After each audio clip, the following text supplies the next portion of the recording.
I've always been a person who enjoys the peace and solitude of nature. There's something about the stillness of the wilderness that calms my mind and allows me to escape the hustle of everyday life.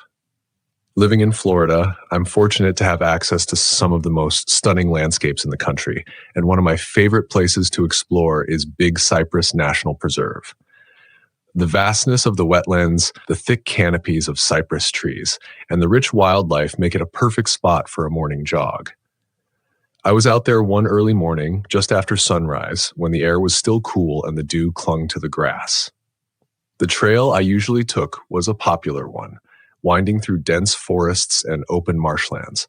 It wasn't uncommon to see other joggers or hikers along the way, but that morning, the trail was particularly quiet. As I started my run, I felt that familiar sense of calm wash over me. The only sounds were the rhythmic crunch of gravel under my shoes and the occasional rustle of leaves in the breeze. The sun was low in the sky, casting long shadows across the path, and the mist was beginning to lift from the wetlands, revealing the full beauty of the preserve. About 10 minutes into my jog, I noticed another runner ahead of me, maybe 50 yards or so. He was moving at a steady pace, and I decided to keep him in sight. It's always reassuring to see someone else on the trail, especially in such a remote area. The guy was a little taller than me, wearing a bright orange shirt and black shorts, his feet hitting the ground with a consistent, measured rhythm. I focused on my breathing and fell into my own pace, the world around me slipping into that familiar blur that comes with a good run.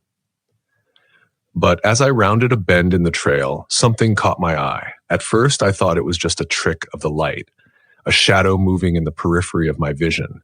But when I looked closer, I realized it wasn't just a shadow. Something was moving through the trees, just off the trail to my left.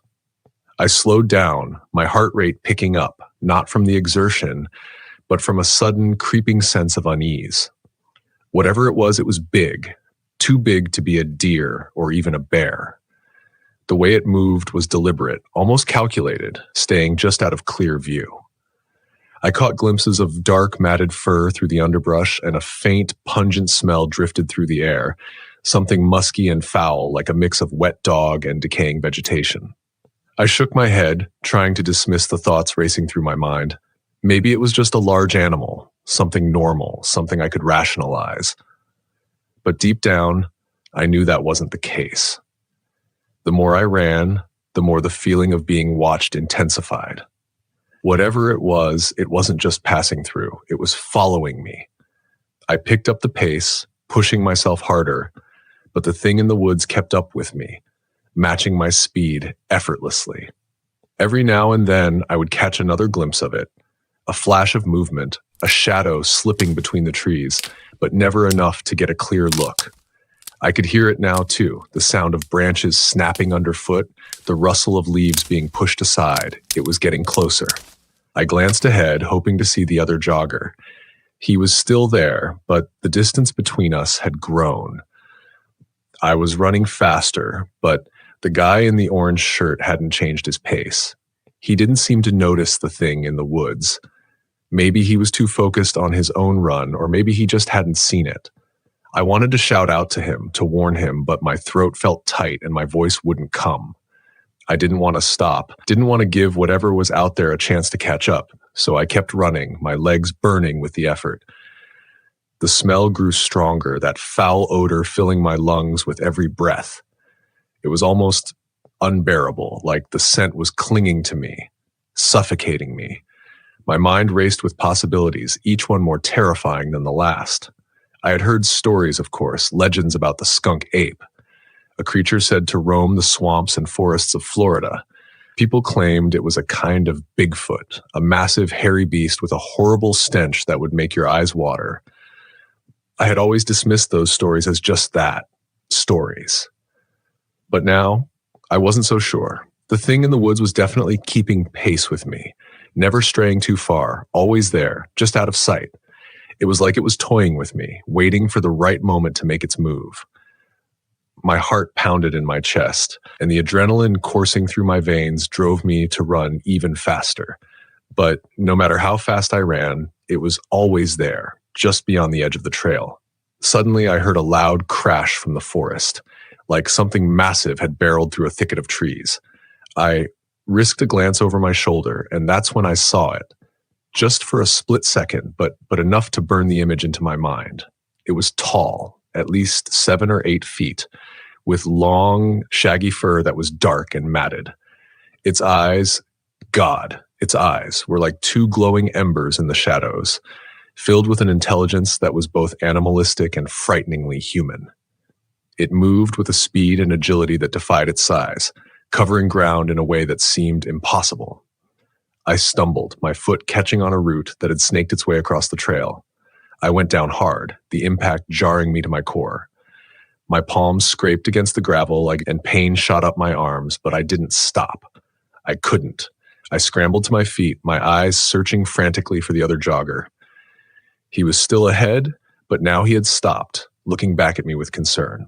I waved him forward, urging him to keep going, to not wait for me. He hesitated for a moment, then nodded and took off again, his figure quickly disappearing around another bend in the trail. I pushed myself back into a run, my breath coming in ragged gasps, my body aching from the fall. But I couldn't stop thinking about what I had seen. That thing, whatever it was still out there, watching me, following me. I could feel its presence, that oppressive, suffocating aura of something unnatural. The trail seemed to stretch on forever, each bend and turn leading to another stretch of seemingly endless path. My legs were burning, my lungs screaming for air, but I couldn't stop. I had to get out of there. I had to reach safety. Finally, after what felt like an eternity, I saw the parking lot up ahead, the early morning light glinting off the rows of cars. Relief washed over me, and I pushed myself harder, the adrenaline giving me one last burst of speed. I could no longer hear the thing in the woods, but I didn't dare look back. As I burst into the open, the asphalt under my feet felt like salvation. I sprinted to my car, fumbling with the keys as I unlocked the door and threw myself inside. I slammed the door shut, my hands shaking uncontrollably as I turned the key in the ignition. The engine roared to life, and I didn't waste a second. I floored the gas pedal, tearing out of the parking lot, not stopping until I was miles away from the preserve.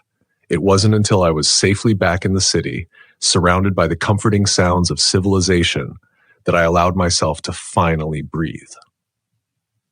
My heart was still racing, my mind struggling to process what had just happened. The rational part of me wanted to dismiss it as just a strange encounter with a wild animal, but I knew better. The image of that creature, with its glowing eyes and overpowering stench, was something I would never forget.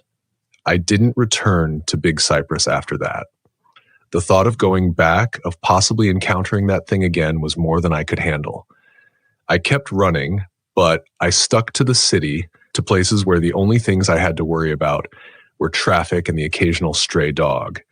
But even now, years later, the memory of that morning lingers. Sometimes, when I'm out for a run and the shadows start to grow long, I can almost smell it. That same foul odor that filled the air in Big Cypress.